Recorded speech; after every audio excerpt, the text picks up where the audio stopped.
Electric بنانے کا فیصلہ کیا، اور میں اپنی ٹیم کو، حماد اظہر آپ کو اور آپ کو بھی خسرو بختیار، کیونکہ آپ نے وہ آگے ڈیولپ کی جو ہماری ای وی پالیسی تھی، اور اس کے تحت پھر ایک آگے فیوچر کا پلان دے دیا آپ نے سب کو کہ آگے ڈائریکشن کیا ہے گورنمنٹ کا۔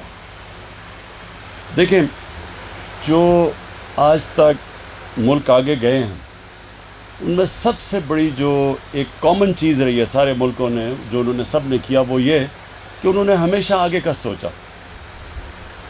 چائنا کی جو اب ساری ڈیولپمنٹ دیکھ لیں اب، اور ہم جب وہاں گئے چائنا میں تو ان کے 10 سال 20 سال 30 سال کے پلان بنے ہوئے۔ تو جب تک جو آپ کی پالیسیز ایک لانگ ٹرم نہیں ہوتی، وہ پھر روڈ میپ نہیں ہوتا ملک کے پاس۔ پھر ملک فیصلے کرتا ہے الیکشن ٹو الیکشن، یا ایسے فیصلے کرتا ہے، کوئی جو مافیاز بیٹھے ہوتے ہیں وہ آپ کی پالیسیز چینج کر دیتے ہیں، ان کو وہ اپنے فائدہ اٹھانے کے لیے فیصلے کرتے ہیں۔ تو جو ملک کا آگے جو روڈ میپ ہوتا ہے وہ ڈیولپ ہی نہیں ہوتا۔ نبی صلی اللہ علیہ وسلم نے کہا تھا کہ اس دنیا کے لیے اس طرح جیو کہ آپ نے کل مر جانا ہے، اگلی دنیا کے لیے ایسے جیو کہ کل مر جانا ہے تاکہ آپ کے اعمال اچھے ہوں، لیکن اس دنیا کے لیے ایسے جیو آپ نے 1000 سال زندہ رہنا۔ یعنی آج بیٹھ کے پلاننگ کرو کہ آگے آنے والی جنریشنز کے لیے آپ کس طرح کا ملک چھوڑ کے جائیں گے، ملک کو کیا مسئلے آ رہے ہیں، یہ کیسے حل ہوں گے۔ تو یہ جو ہماری کلین اور گرین پاکستان، اور اس کے اندر ہی فٹ ان ہوتی ہے آپ کی یہ الیکٹرک وہیکلز کی پالیسی، یہ اسی کا حصہ ہے۔ جب آپ یہ فیصلہ کریں گے کہ ہم نے اپنے ملک کی ہوا بھی صاف رکھنی ہے، ہم اپنے پانی اور دریا صاف رکھنے ہیں، ہم نے اپنے شہروں کو صاف رکھنا ہے، تو اس کے لیے کیا آپ کو قدم اٹھانے پڑیں گے؟ جس طرح ہم نے اب 10 بلین ٹری سونامی، درخت اگانے پڑیں گے ملکوں میں۔ پاکستان بدقسمتی سے وہ ملک ہے جس میں سب سے کم ٹری کور ہے، درختوں کا جو ہمارے اس ملک میں جنگلات ہیں وہ سب سے کم ہے، ہندوستان کے ہمارے سے زیادہ ہے۔ اور جو انگریز جنگلات چھوڑ کے گیا تھا وہ بھی ہم نے کم کر دیے، ان کو بھی تباہ کر دیا۔ تو ایک تو ہم یہ درخت اگا رہے ہیں، پھر نیشنل پارکس اپنے علاقے بچا رہے ہیں، کیونکہ آبادی تیزی سے بڑھ رہی ہے، تو جو ہرے علاقے ہیں وہ بچا رہے ہیں۔ شہروں کے اندر اب ماسٹر پلانز بنا رہے ہیں شہروں کے، تاکہ شہروں کا ہم روک سکیں، شہروں کو پھیلتے ہوئے۔ یہ تقریباً اسلام آباد ہمارے دیکھتے دیکھتے مری تک پہنچ گیا ہے۔ اس اسلام آباد نے پچھلے 20 سالوں میں 1.5 گنا زیادہ بڑھ چکا ہے، گرین کور کم ہو گیا، کیونکہ کوئی پلاننگ نہیں ہے۔ تو اب سے ہم نے سارے شہروں کے ماسٹر پلانز بنا رہے ہیں، کئیوں کے کمپلیٹ ہونے والے ہیں 6 مہینے تک، تاکہ ہم شہروں کو پھر پلان کر سکیں کہ ان کا پانی کا سپلائی کدھر ہوگا، گندگی سے ہم نے کیا کرنا ہے، کیسے ہم نے ٹریٹمنٹ پلانٹس لگانے ہیں۔ مثلا اسلام آباد کے چشمے تھے، سارا سیوریج بن چکا ہے، وہاں نالے بن چکے ہیں، کیونکہ ان کے اوپر کسی نے سوچا نہیں ٹریٹمنٹ پلانٹس پر لگانے کا۔ ریسائکلنگ، پانی کو کیسے بچانا ہے، پانی کے آگے پرابلمز ہیں۔ اور پھر سب سے بڑی چیز پولوشن، جو ہمارے دیکھتے دیکھتے لاہور جو سٹی آف گارڈن سمجھا جاتا تھا، اور پشاور، یہ دونوں سٹی آف گارڈنز کہا جاتے تھے۔ تو یہ دونوں شہروں میں جو پولوشن لیولز ہیں، خاص طور پہ لاہور میں، وہ اب انسان کی جانوں کو خطرہ ہو گیا۔ یہ اندازہ لگایا جاتا ہے کہ جو لاہور میں جو اس وقت پولوشن ہے، 11 سال اوسط ایک انسان کی زندگی میں کم ہو جائیں گے جو لاہور میں اس پولوشن میں رہے گا۔ تو یہ اس کے امپیکٹس ہیں، ڈینجر لیول سے اوپر پولوشن چلی گئی ہیں۔ کراچی میں بھی یہ حالات ہیں، سمندر کے اندر سارا سیوریج جا رہا ہے۔ تو یہ اس کے اوپر کیونکہ کوئی لانگ ٹرم پلاننگ نہیں ہے، تو وہ پلاننگ اب پہلی دفعہ ہم پاکستان میں کر رہے ہیں، اور اس کا حصہ ہے پھر سے میں کہوں کہ یہ جو الیکٹرک وہیکلز ہیں، یہ اب آگے ہمیں اپنے شہروں کو پولوشن سے بچانے کے لیے ہمیں اب شہروں کے اندر الیکٹرک بسز لانی پڑیں گی، گاڑیاں لانی پڑیں گی، موٹر سائیکل، سب سے زیادہ موٹر سائیکلز، کیونکہ اس میں زیادہ استعمال ہوتا ہے، زیادہ ان کی انٹینسٹی زیادہ ہوتی ہے. تو یہ بڑا اچھا پازیٹیو سٹیپ ہے. اب اس کا ایک دوسرا پہلو ہے. ہم نے جو اور اپنے اوپر ظلم کیا کہ جو اللہ نے اس ملک کو اتنی نعمتیں بخشیں، ہم نے کبھی سوچا ہی نہیں کہ یہ جو اللہ نے نعمتیں بخشی تھی ان سے فائدہ اٹھایا جائے. کیونکہ آسان راستے لے لیے، شارٹ کٹس لیے، امپورٹ چیزیں کر لیں. آسان تھا نا، امپورٹ کر لی، اس پہ پیسے بھی بن جاتے تھے. لیکن جو اس کا نقصان کیا ہوا کہ جو ابھی خسرو نے بات کی کہ جو را مٹیریل پاکستان میں ہے اس کو ہم نے کبھی نہیں سوچا کہ ہم اس را مٹیریل کو اس کو استعمال کریں.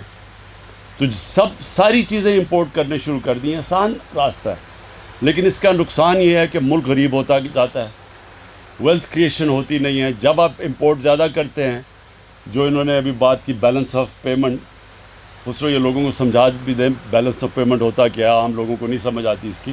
مطلب یہ کہ ڈالر زیادہ جب ملک میں آنا شروع ہوں بنسبت کے ملک سے باہر جو ڈالر جا رہے ہوں، اگر زیادہ ملک میں ڈالر آئیں گے آپ کا ملک امیر ہو جائے گا. اگر آپ کے ملک میں سے زیادہ ڈالر باہر جا رہے ہیں اور کم ملک میں آ رہے ہیں وہ غریب ہو جائے گا. تو چائنا کی جو ساری ڈیولپمنٹ تھی وہ ایکسپورٹ لیڈ تھی. انہوں نے ایکسپورٹس بڑھائی تو ڈالرز ان کے ملک میں زیادہ آئے، انہوں نے دنیا کو زیادہ مال بیچا، ملک میں زیادہ ڈالرز آئے، اور اس لیے دیکھتے دیکھتے چائنا اب ایک اکنامک جائنٹ بن گیا. تو ہمارے تو کبھی کسی نے اس کے اوپر توجہ ہی نہیں دی. ایک چھوٹا سا سنگاپور ہے ہمارے، دیکھتے دیکھتے پاکستان کی آج تاریخ میں سب سے زیادہ ایکسپورٹس ہوئی ہیں اس سال. تو ہم 26 ارب ڈالر ہماری ایکسپورٹس ہے. سنگاپور کی کوئی 300 ارب ڈالر ایکسپورٹس ہیں، اس کی 50 لاکھ آبادی ہے. کیونکہ انہوں نے سوچ سمجھ کے پلاننگ کی کہ اگر ہم نے اپنی دولت میں اضافہ کرنا ہے تو ہمیں زیادہ چیزیں باہر بیچنی پڑیں گی بنسبت کے باہر سے امپورٹ کرنی پڑیں گی. تو ہمارا یہ بس اب جو اگلا اب ہمارا یہ جو ترقی کا راستہ ہے اس میں اب ہم نے جو آپ کی موٹر سائیکل کے اندر جتنے بھی کوشش کرنی ہے کہ سارے پارٹس را مٹیریلز پاکستان میں ہوں. ہمارے پاس سب کچھ ہے یہاں. ہم نے پوری طرح اب ہم پوری پاکستان کا منرل میپ بنا رہے ہیں، معدنیات کا نقشہ سارے پاکستان میں کہ کدھر کدھر کیا چیزیں ہیں. اور آپ کو حیرت ہوگی جب آپ کو یہ پوری طرح پتہ چلے گا تو آپ کو اندازہ ہوگا کہ آپ کا کتنا امیر ملک ہے. اس میں کسی چیز کی کمی نہیں ہے. ہمیں امپورٹس کی ضرورت نہیں ہے کہ ہر چیز امپورٹ کر لیتے ہیں. شارٹ کٹ ہے نا، ہر چیز امپورٹ کر لو. تو یہ نہیں سوچتے کہ وہ تھوڑے سے لوگوں کو تو فائدہ ہوتا ہے جو امپورٹرز ہیں، لیکن ملک کے لیے تو وہ نقصان ہے کیونکہ آپ کے ڈالر زیادہ باہر جا رہے ہیں. جب زیادہ یہ بھی میں سمجھا دوں، جب آپ کے زیادہ ڈالرز باہر جاتے ہیں اور کم اندر آتے ہیں ملک کے تو روپے کے اوپر زور پڑتا ہے.